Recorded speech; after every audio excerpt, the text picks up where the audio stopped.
I want to introduce a lady to you that that I have known of, right, heard of, I think when she started a page called A Day in the Life of a Gold? What was it? It started as silver. She started a page called A Day in the Life of a Silver. And people started talking about this Melissa Poepping girl. And I went on her page, and she was really beautiful, and I'm already having a complex, right? What am I telling myself? Like, oh, she's gorgeous. I can never be her, right? And I'm sure I was not silver at the time. So she had this lovely page called, and this page changed over time. It went from A Day in the Life of a Silver to A Day in the Life of a Gold to the Day in Life. Did you ever go platinum? Then you... Oh, they stopped letting her change it. And so now she's done so many amazing other things. So I'll read this. I can tell you that Melissa's favorite Young Living product is Believe. Melissa is a crown diamond, I'm sure soon to be royal. She diffuses Believe every morning in her home to help her family achieve new dreams, goals, and believe in their highest potential. Melissa believes she has an unstoppable group of leaders on her team with a contagious passion for sharing Young Living. How many want an unstoppable group in your team? Woo! You want an unstoppable group, right? Her organization's immense success is a result of a team effort. Melissa and Wayne, her husband, are proud parents of 3 children and love the freedom of time with their family that they get with the Young Living lifestyle. So, this lady has her own amazing events up in Minnesota. So if you see an event called the Spirit of Wellness, that's Melissa's event. And you should go. Similar to this kind of event. So please help me welcome this amazing lady. We've got 50 so minutes with her. This is Melissa Poepping, Crown Diamond.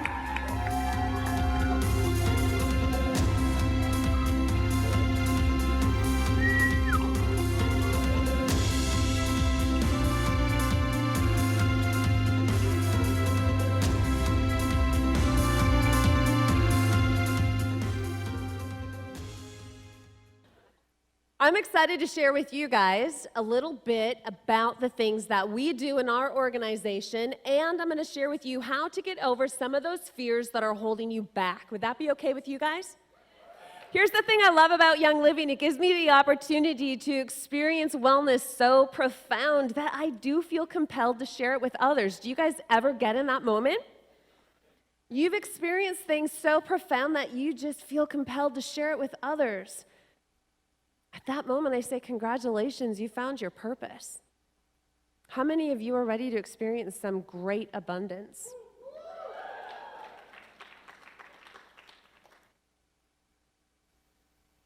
Oh, there you go. We're having all kinds of technical difficulties today. I'm going to talk to you today about something that just shocks me. How many people are afraid to pick up the phone and make what I call a care call? It absolutely blows my mind. And I feel sometimes, like you ask your kids, go clean your room, and they tell you they cleaned their room, and then you go up to look at their room, and you're like, what? And you go up and you look at their room, and you're like, you haven't touched a thing. How many of you guys have experienced that? Yeah.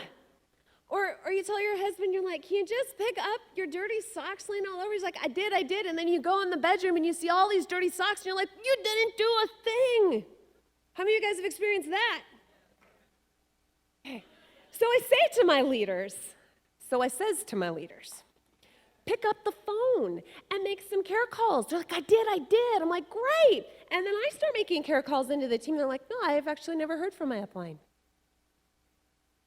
So it's like asking your kid if they'll clean their room and they don't clean their room, or you ask your husband to pick up his socks and he doesn't pick up his socks. And I'm asking you guys to do care calls, and you're telling me you're doing them, but nobody's doing care calls. How many of you guys still have a fear of making a care call? It's dark, so the person next to you isn't going to see you raise your hand, but I think the first step is just admitting you have a fear of making a care call. So let's get over that today. Here's the deal, you guys. If you are not willing to dial up, you really don't deserve to rank up. I can't say it any clearer than that. I literally could drop the mic right now. In Young Living, we are what I like to call an MLR. This is a multi-level relationship business. Is there one screen that, perfect, okay. I just want to see if there's one screen we could keep on the PowerPoint, because you guys are going to want to take notes on this, and you're probably going to want to take pictures on this too, and share it with your team. We're a multi-level relationship business. What does that mean? That means that we build and maintain relationships every single day. Every single day, every single time, without fail, no exceptions. This business is about building relationships. The goal of our business is to build and maintain relationships every single day. How many of you guys struggle to maybe sometimes get people to an event? I feel like things are hanging off all over back here. Just feels odd. Okay. I feel like I'm wearing a mic backpack. I have people tell me all the time, I can't get people to my events. I advertise it, I promote it, I put it on Facebook, I call people, I sent an invite. I recently did a summer school session again. It's the 4th year I've done it. And I asked everyone at the summer school, who here, and there's 45 girls, who here did not know me, ever see me on a video, never heard me on the phone before you signed up for summer school? Not a single person raised their hand. And I said, look around. What did that just tell you? You are here because we have a relationship and you trust me.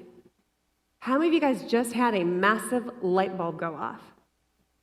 If you can't get people to your events, it's because you're not building that relationship with them. People want to go to things that they know they're going to have a good time at, and they feel that connection and that energy with the speakers, with the host, with the presenters, right? With the people at the event, because you feel like you are a part of something bigger than the whole. Does that make sense? How many of you have a profound connection with Young Living because you feel like you are a part of something bigger than Young Living because you have this team, you have this relationship, you have this family? Did that hit the nail? We are about building and maintaining relationships every single day. Without fail. No exceptions.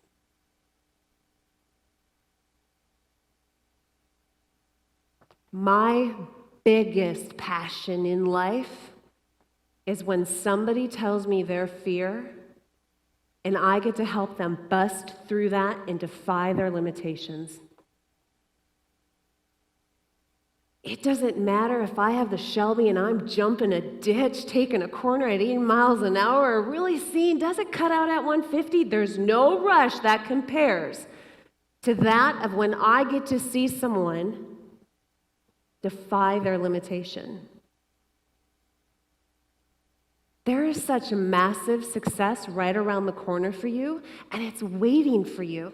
That's the thing, you guys. It's waiting for you. And when the opportunities start presenting themselves and literally faceplant themselves right in front of you, most people get annoyed because they now have something to step over that got in their way. Because it wasn't the right time. Because the kids are too young.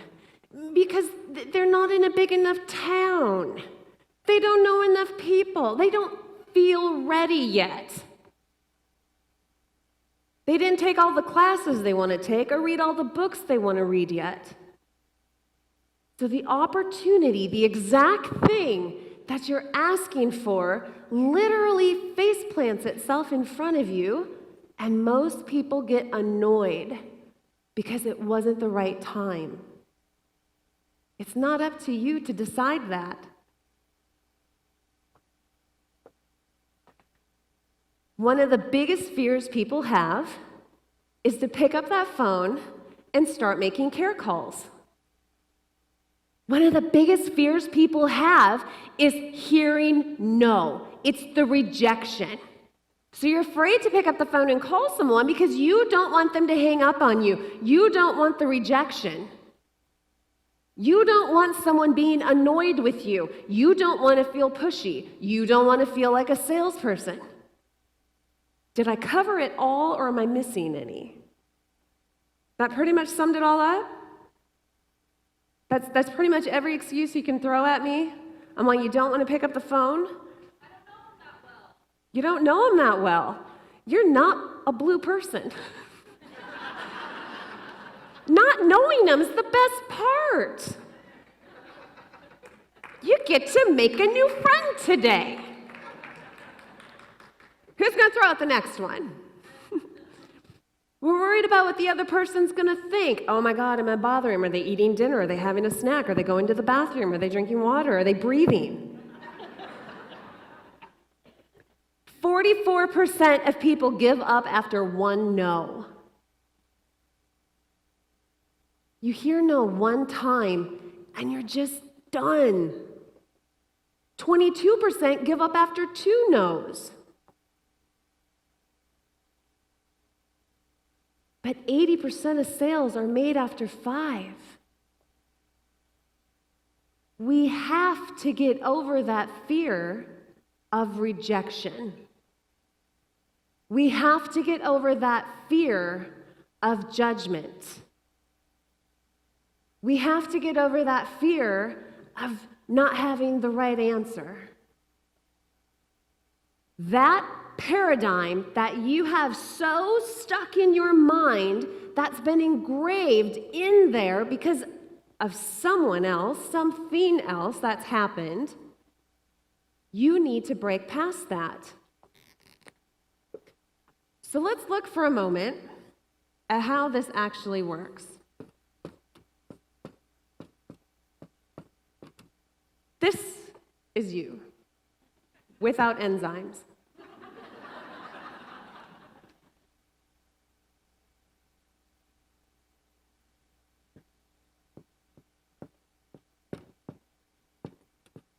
Your brain has two parts to it, the subconscious mind and the conscious mind.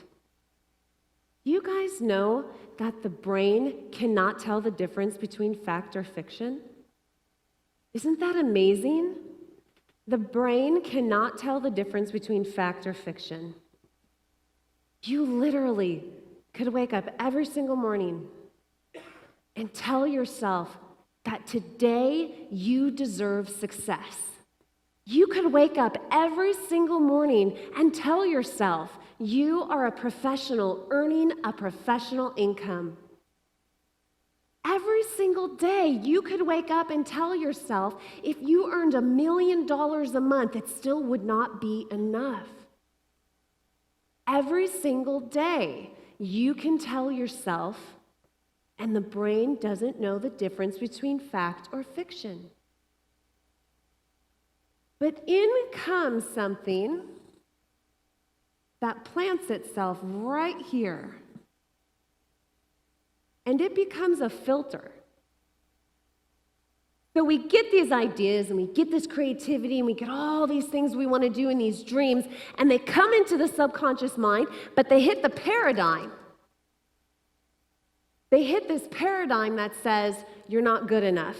You hit this paradigm that says, you don't know enough people. You hit this paradigm that says, they're going to say no and that's rejection and that's bad. You hit this paradigm that says it's a bad thing to fail. You hit this paradigm that says, no one thinks you can do it. You hit this paradigm that's all about judgment.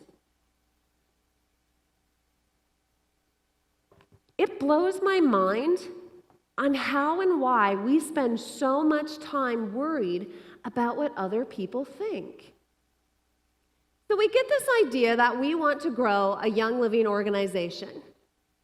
And all of a sudden, we have this feeling and this unstoppable urge to want to call our mom and say, I want to build a successful organization, a multi-level marketing, and for some reason we think she's going to say, honey, that's a great idea. You should do it. It's almost like we're looking for someone to say, are you smoking super stupid crack? Did you fall? Does somebody have a gun to your head? Blink and I'll know. Why is it that we care so much? And you want to ask your friends about it. Hey, I'm thinking about doing this. What do you think? Right? Did we call our mom today and ask them if we should have cream in our tea or sugar? Or if we should drink 2 glasses of water today or 1? Did we call our friends today and ask them what we should wear? Did any of you do those things? Then why do you keep getting all these beautiful ideas, but then you go and ask somebody's opinion on them? Why? What's the difference? I'm so confused. If you don't call your friends to ask them what your outfit selection should be for the entire week, why do we call those same people to ask them about our career choices? Can anyone answer me that? Because I don't get that. He won't put a thought in your heart that you can't hold in your hand. He won't put a thought in your heart that you can't hold in your hand. And somebody else's opinion or thought about it simply doesn't matter. It was your thought. It was a feeling you had. But all of a sudden, we go racing back to this paradigm that puts this fear in us that stops us. So we hear one no, and then we stop because we're so afraid of what happens next. So we get this idea that we want to do something great. We let the paradigm hit it when it goes through the filter into the conscious mind. And then we wonder why we can't reach the goal, we can't reach the dream. I don't care how many times you write on a piece of paper you want to make Royal Crown Diamond. When you send that thought out there, and it is still attached with any kind of belief that you're not good enough, that you're not smart enough, that not enough people will support you, if that thought is even a crumb in the back of your mind, it is like a virus that has attached itself to your dream and your goal. And it's not going to happen. Every single morning, you have to wake up fully believing in what it is you want to achieve in life. Fully believing what you want to achieve, regardless of what someone else might think. We have all these influences, and it's like these telephone wire receptors. Hear, taste, touch, smell, see. And we let all of those things come into the subconscious mind, and they can strengthen this paradigm, or you can weaken that paradigm. So we're afraid to pick up the phone because we don't want to sound like a salesperson. Is that right? Is that one of them? We don't want to make people feel pressured. We don't want to feel like we're worried we might. Okay. I want you guys to take out, to designate in your notebook 4 pages.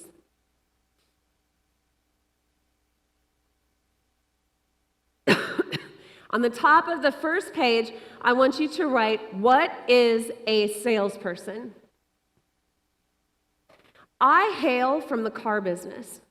How many of you guys just went, ew?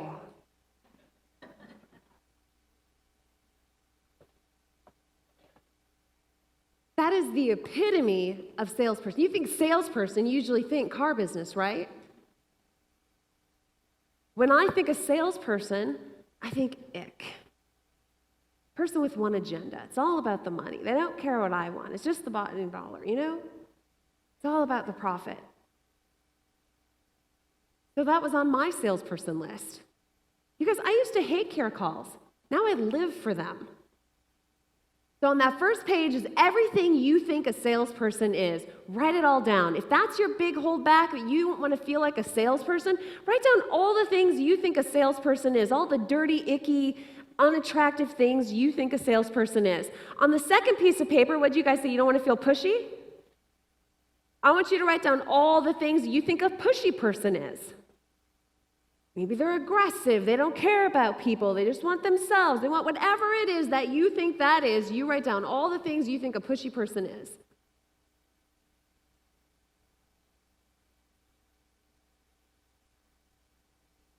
Before I pick up the phone, I reminded myself, I'm a professional earning a professional income, and I am an educator for Young Living.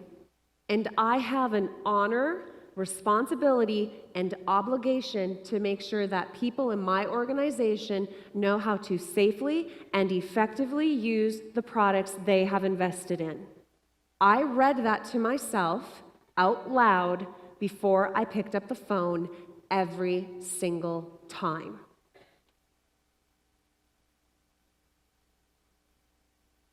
So on the third piece of paper, I want you to write down what you think an educator is. And it'll be all the positive things. All the things that you think are so beautiful about somebody that educates people. That's what goes on the third page. Are you ready for what goes on the fourth one? Because this is really cool. Page number 4 is going to be your self-image statement. You go back at all those things, the negative things that was a salesperson and all the negative things that was a pushy person, and you put it into that fourth page now that you've already done a whole 5-10 minutes on this beautiful what is an educator, and it's all positive. Now it's time to write down what you are. And go back to those first 2 pages of negative, and you are everything that's the opposite of that. And that's what you're going to read yourself before you pick up the phone every single time. Every single time. I said, I'm a professional earning a professional income. I'm an educator for Young Living essential oils. I have the honor, responsibility to make sure that people in my organization know how to safely and effectively use the products they invested in. On that fourth page, I did not say things like, I am not a salesperson, because salesperson was in the paradigm.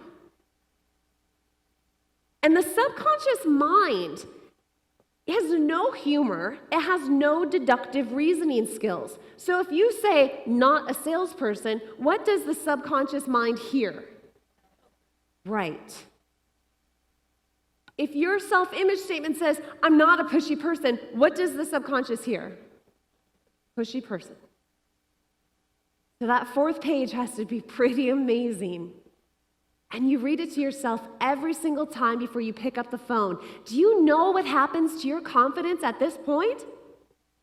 It skyrockets. Because you know that you get to meet somebody on the other end of that phone, and you have the opportunity, the honor, and the responsibility to make sure this person has all the tools and resources they need. Isn't that an amazing honor and responsibility we have in Young Living?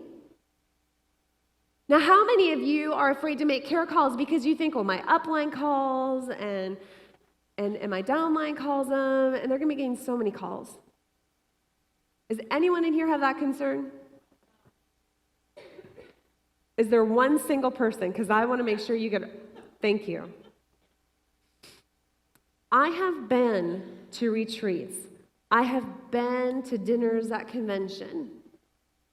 I can't tell you how many table conversations I've heard of people saying, oh, my upline is so annoying. They call me all the time. They want to make sure I'm healthy and happy, and trying to send me recipes so I know what to do with my stuff, and they're always having classes. It's so ridiculous. I have never, ever, ever stumbled upon that conversation. But do you know what conversations I do stumble upon? I never get a single call from anyone in my upline. Or really, how many people in your upline do you know? Because I only hear from 1 or 2. Which one would you rather have being discussed at these retreats?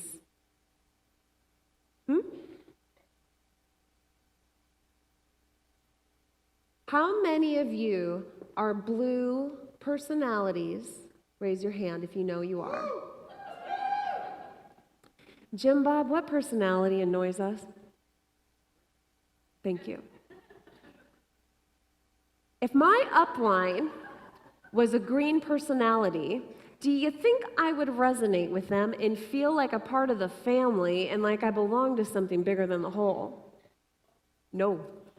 Do you think I would be attracted to wanting to be a part of all this? No. How many yellow personalities do we have? Christy, what personality as a yellow really just scares you and turns you off?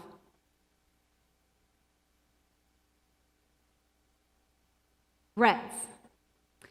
If I'm a yellow personality and there are so many kittens to save out there. And I have the honor, the responsibility, and the obligation to knit them sweaters. And I call my upline, and all they're going to tell me is, what profit margin are you going to have on them? Am I going to feel like a part of the family? Am I going to feel connected? And am I going to feel like something greater than the whole? No. Then isn't it amazing that there are more than 1, 2, or 3, or 4 people in an organization making care calls, maybe to the same person? Different people resonate with different people. Now, there are the people that say, don't call my team. They're off limits to you. I got this. Don't look at them. Don't talk to them. Don't email them. Don't think about them. Don't even pray over them. I got this. How many of you guys know people like that? If you're one of them, I'm going to tell you to sit down and shut up. It is the biggest mistake you could ever be making. Give your downline the opportunity to know everybody in their upline organization.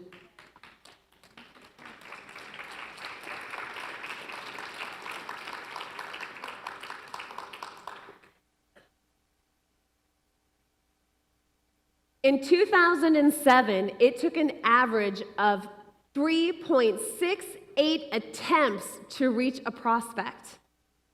You guys, consistency prevails here. If you try to reach out and contact someone and you're so scared to pick up that telephone and you're like, oh my God, I can do this, I'm a professional earning a professional income and I'm honored and I have a responsibility and an obligation to make sure that my downline knows what to do. Hi, this is Melissa Poepping. How are you? I'm making a care call to you. Oh, you're good. Okay, thanks. Bye.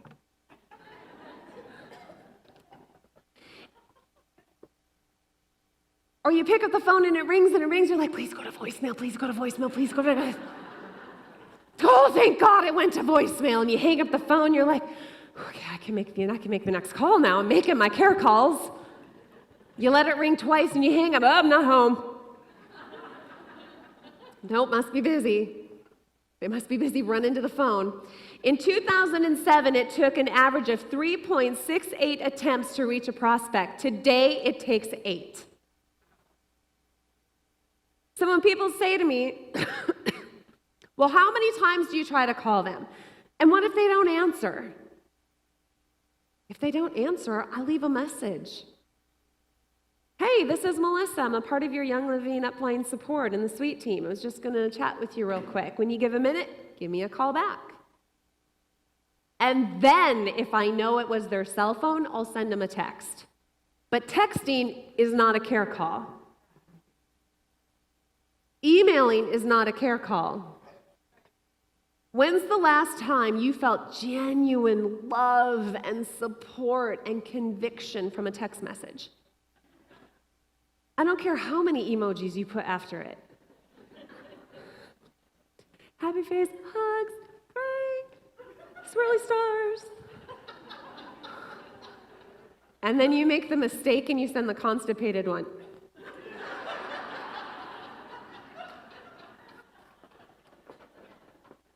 I can't figure out what that one is. There's so many. And then there's the guy dancing. If I know it was their cell phone, I'll send them a quick text message and I'll say, hey, I just tried giving you a call. I left you a message. When you get a minute, give me a call back. My response rate went through the roof. Stop giving up after 1 or 2 attempts. How many of you guys have like a 3 strikes, you're out rule? You try getting a hold of them 3 times. After that, you're just done. Today, it takes 8 attempts to contact someone. Consistency prevails. The average person only tries twice. Do you want to hear something really crazy that I learned in my whole entire journey to success? 1 tip. Everyone says, Melissa, if you had 1 tip to give, what would that tip be? I'm going to give it to you guys. Write it down. You're not going to want to miss this. I've never shared this before. I look at what most people are doing, and I do the exact opposite.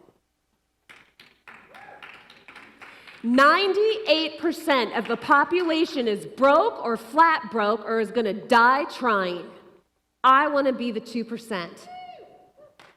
I look at what most people are doing, and I do the complete opposite. Consistency prevails. If most people are only trying twice, I am not going to be like most people because most people are broke and miserable and struggling. Most people don't realize their opportunities. This is not cold calling. They're already in your organization. How many of you don't like care calls because you feel like a telemarketer? I telemarketed. I was one of the most successful mortgage brokers at the firm that I was at. I was crushing everyone's numbers and goals, man. I was just rocking it. It's because I was a blue personality I didn't know at the time, and I loved talking on the phone all day to people. And I was really great at closing loans. But none of the other mortgage brokers would stay late and go hang out with the telemarketers in the telemarketing department. So I did. Guess who got all the really great applications in the morning? The telemarketers loved me because I was hanging out with them and I was learning what they were going through. And I was learning tips that worked and didn't work. If you call people and they're hanging up on you, it's probably because you're calling and saying, hi, can I talk to Barbara, please? Telemarketing alert goes on for this person. Telemarketer, telemarketer, beep, beep, beep. No, Barbara doesn't live here anymore. Because that's what you do when someone calls and says, hi, can I talk to Barbara? I'm sorry, Barbara doesn't work here anymore. So when they pick up the phone, I say, hey, is this Barb? Yeah, and they think they're talking to a friend. Because guess what? I'm going to be their friend. I'm going to be their super new good friend. And we're going to hang out all the time. Each year, you will lose about 14% of your numbers because you didn't build a relationship. That relationship piece was gone. I had this leg in my team. Man, they were just out of the gate going crazy, enrolling tons of people, going through the ranks so quick. That was a year ago. Today, it's the same leg that has the most lost members due to inactives. You guys, it's not just about get a kit and that's it. This is about building and maintaining that relationship and locking arms with that person. It's a beautiful thing to do. It's the part of my job that I love the most. Never stop building those relationships. 70% of people will make a decision to solve a problem. 30% make the decision to gain something. You are not making a sales call. You are making a care call. This isn't about fitting your needs. This is all about them. I was on a massive push for volume last month in my organization. So come the 25th of the month, I started looking at the leg I needed the volume in, and that's where I put all my focus and attention to. And I started care calling the crap out of that leg. I designated 4 days a week where all I did was care calls. I was on the phone 5 hours a day doing care calls. And I get on the phone and I'm thinking, it's just you hit that moment and you feel beat. Like either no one's picking up the phone, and my whole attempt was to call people that had an essential rewards order that either didn't process at the full 50 PV or just didn't process at all. That was my first plan of attack on who I was going to call. And I'm calling people who are like, no, it's fine. It didn't process. And I called into member services, and they said, I could just take a grace month. They did, huh? That's fantastic. So helpful of them. Did you want to take a grace month, or did you need stuff? Well, I kind of needed stuff, but I figured I can just get it next month. Okay. And I started to feel defeated. So I came over to draw my bloated body that doesn't have enzymes, looked at what the paradigm was, and the feel, touch, taste, hear, smell, that was saying, I'm beat, I'm defeated, it's not going to happen, give it up. This is the last couple days of the month, or you're into the final hours, just call it. Time of defeat. And I thought, no, I want to get my volume back. I want to get my rank back. I want to get my leaders back. I have a platinum that fell down to gold and went stagnant. I want to get her back. I want to get the motivation back. I want to get the excitement back. I want to get the passion back. I am so happy and grateful that I have this successful Young Living organization, and we deserve to go to the next step. We deserve to reach the next level. I am looking for happy, excited, and motivated people that want to lock arms with me and reach their goals in wellness, purpose, and abundance. And I started to wipe out that paradigm. When I got back on the phone and I kept calling, and you know what? Called the next person, and she says, no, I'm good. I took a grace month because we moved and we got married, and you guys, I didn't have time for a 20-minute story. I needed to get going on these calls, all right? I had goals. I had things I needed to do. Not only did I listen to her, and not only did I get excited with her, I actually sent her a congratulations card the next day in the mail. Even though she didn't order, she didn't do anything to my volume. But oddly enough, she who has never come to one of my events has RSVP'd to come to the Great Big Home Experience in her area next month, and she's bringing 6 friends.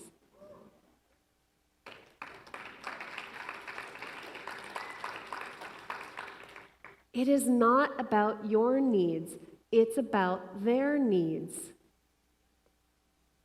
It's about every single time this fear creeps in through the back door that you are stronger than that fear. And you take a moment, the moment you realize it, and you say, you don't have me today. Today, my goals are stronger than the fear. Today, my passion is stronger than the excuse. Today, my conviction is stronger than the enemy. That, my friends, is how you outwit the devil. Every single day, every single time. To be relentless in pursuing your dreams and your passion.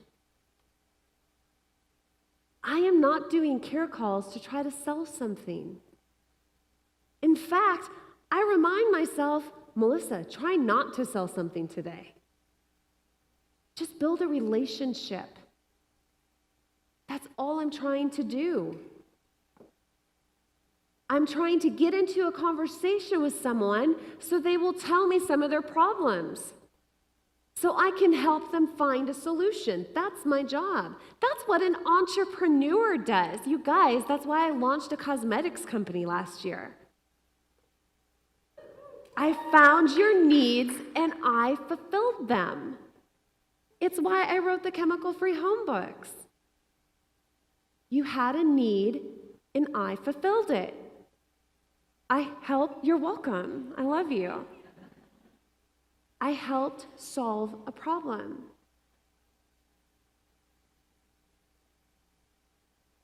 You guys, the number one thing affecting you is your paycheck. Affecting your paycheck is you. Sorry. The number one thing, the number one thing affecting you is your paycheck. You're either really pissed off about it or you're really happy about it. You get to decide. The number one thing affecting your paycheck is you. Do you know why most people don't earn $100,000 a month? It's because they're only aware of how to earn $100,000 a year. The first time I heard someone say that you could earn $100,000 a month, I think I passed out. I was like, what do you need to make that much money for? I'd never heard of someone making that much money.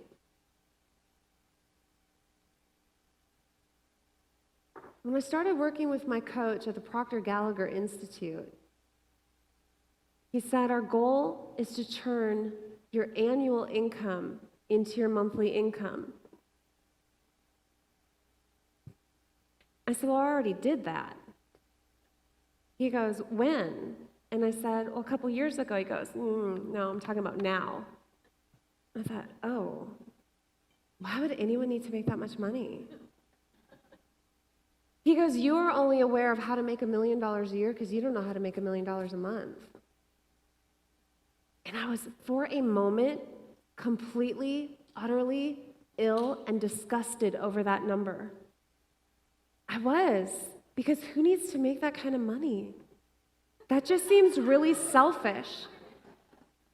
Now, how many of you would get the same feeling? Who would need to make that? That seems kind of selfish.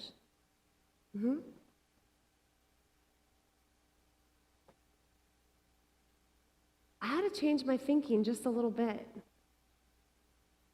And a couple weeks ago, I caught myself saying to my coach, we're talking about numbers, talking about goals, and I said, well, yeah, but if that comes together and I do that and this and that, well, that's only $12 million a year. And he goes, yep. So what's that per month? I'm like, oh my God, that's $1 million a month. He goes, yep, not so disgusting anymore, is it? I couldn't believe it. Most people only make $100,000 a year because they're not aware of how to make $100,000 a month. If that number doesn't sit right with you, look at it per year. If $1 million looks too much, look at it at 900, look at it at 800, look at it at 700. Make it a number until you get comfortable with it. And then build it back up. And start thinking about the changes you can make and the impact you can have.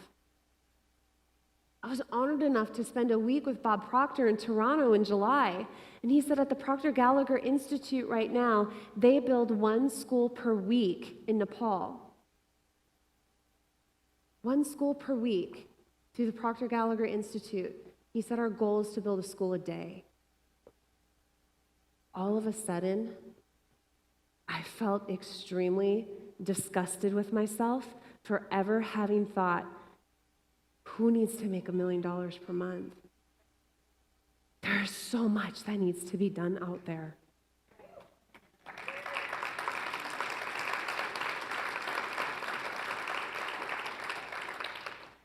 You can be the funnel for his money. You can be the funnel. How incredible is that? That you can be the funnel. The number one thing affecting your paycheck is you. And it's your belief in yourself or lack thereof. It's the motivation in yourself or the lack thereof. You know how people can say words and it's like nails on a chalkboard sometimes? Hustle is one of those words. I hustle every single day. Every single day. Hustling is not sitting on the couch. Hustling is not making excuses.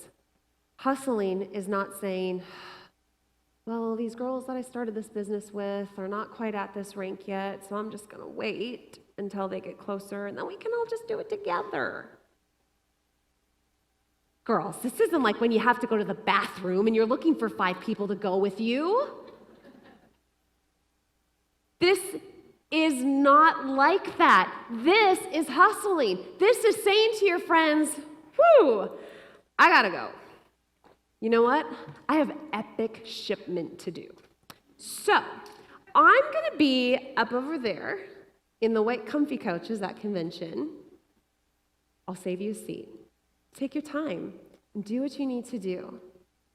It's your pace, not my pace. But I'm excited to meet you up there. That's hustling. It's not caring what other people think. It's not moving at a pace that makes the team more comfortable. It's doing what you feel in your heart that you are called to do. You have a gift. You have the tools. You have the resources. You have the potential. You have a gift. And if you are not using that gift every single day, that is such a disrespect. You are equipped to succeed. There's nobody in this room any different than me. You can't tell me you can't do it because you don't have the skill set. Get the skill set. Get it. No one is going to get it for you. You can't tell me you can't do it because you don't know enough people. I didn't know enough people. Turns out it wasn't who I knew. It was who the 5 people I knew. You can't tell me you live in a small town. 85 people in my town. Outside a town of 115, outside of a town of 90, outside of a town of 150. You can't tell me you live in a poor community and no one can afford it. Hi, New Munich, Minnesota, my neighboring town, rated 8th poorest city in the entire state of Minnesota. Badge we wear with pride. Average income per person per year in the city of Spring Hill, my town, $14,763 per year.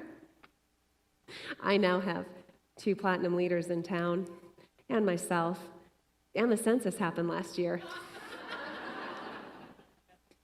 Pretty sure the government's trying to figure that one out. We got a problem up here in Spring Hill, Minnesota. Someone doesn't know how to fill out a form, apparently. I submitted the census and it came back in an error asking me 3 times about the income I submitted.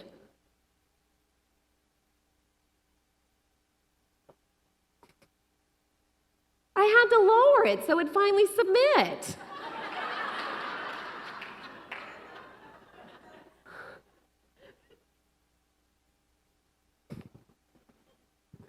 I got declined for a credit card for my business because I made too much too fast. My credit score is 840. I didn't get that. And I called the credit card company. I'm like, I don't get this. He's like, well, let's look at this together. He's like, wait, how much did you make? What do you do? Oh, no, we didn't want your annual income there. We wanted your monthly. I'm like, I know. That's what I gave you. What do you do again? Oh, never mind.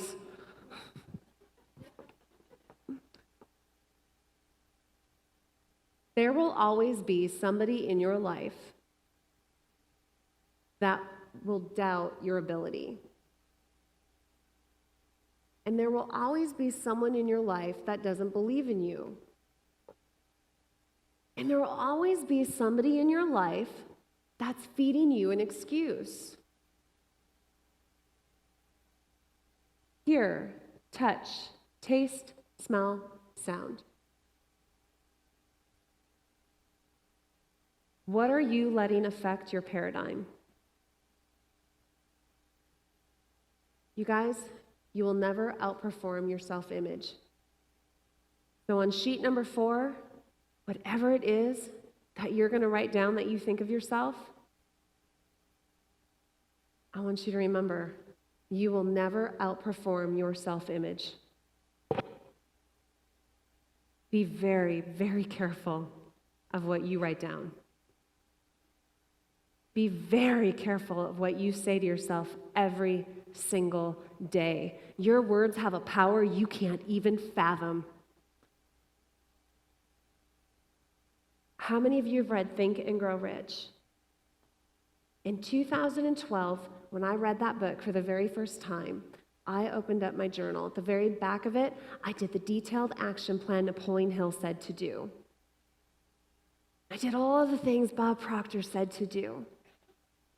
These are some of the richest men in the world. Bob's net worth is $7 billion. I'm going to do what he says to do. I had such a detailed action plan out there in front of me. It listed everything and all the steps Napoleon said to do. It listed them all out. I found that book the other day. And it said that the sum that I wanted to make, $83,333.33 repeating. Does anyone know why? I had that number figured out when I was 10 years old. $83,033.33 repeating. It had exactly the time I wanted to achieve it. Young Living Convention 2015.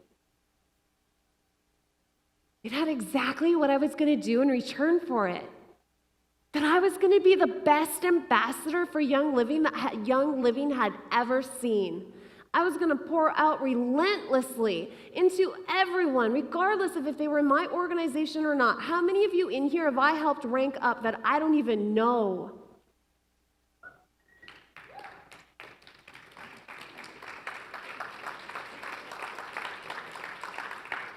It said that I was going to be an international motivational speaker for Young Living. It said that part of my give was going to be to help raise $20,000 for the Young Living Foundation in one single moment.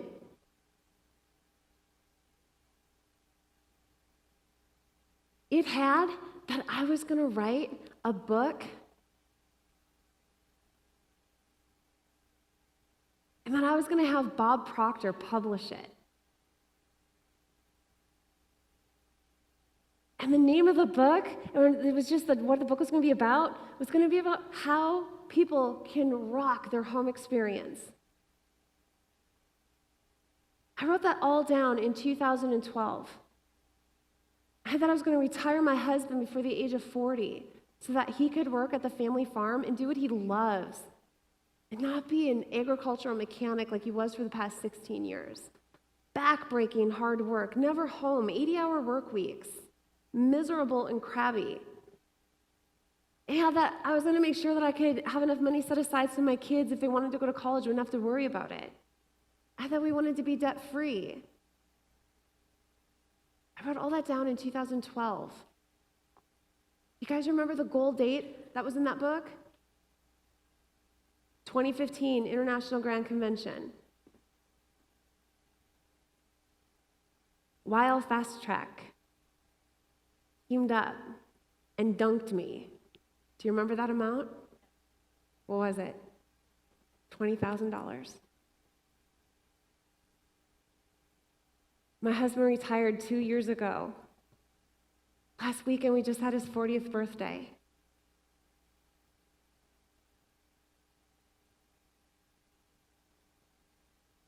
When I was in Toronto with Bob, he was talking about writing books.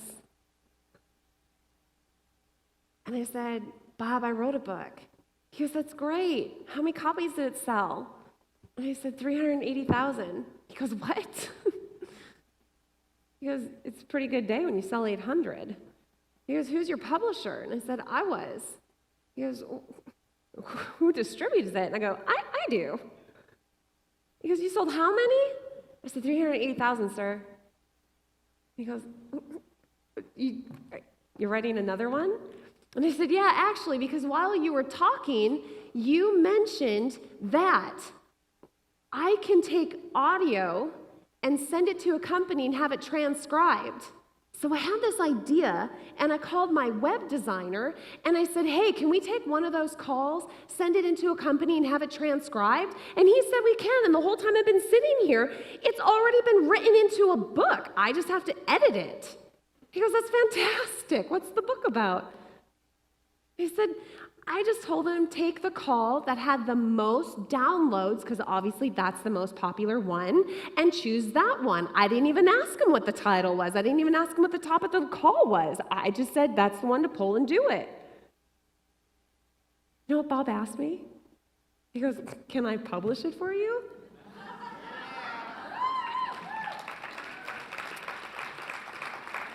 I said, with all due respect, sir, I think I got that figured out. Later that day, I messaged my web guy and I said, what call was it? He said, it's called How to Rock Your Home Experience. Be very careful with the thoughts that you have. And be very intentional with the belief you have in yourself, because you have the ability to live your best life ever. And if you're one of those people that just feels you can't do it because you don't have anyone that believes in you, I was that person too. I had one person in my life that believed in me unconditionally. And I want to pay that forward. So if you don't believe in yourself, know that I believe in you, and you can do amazing things. Thanks, everyone.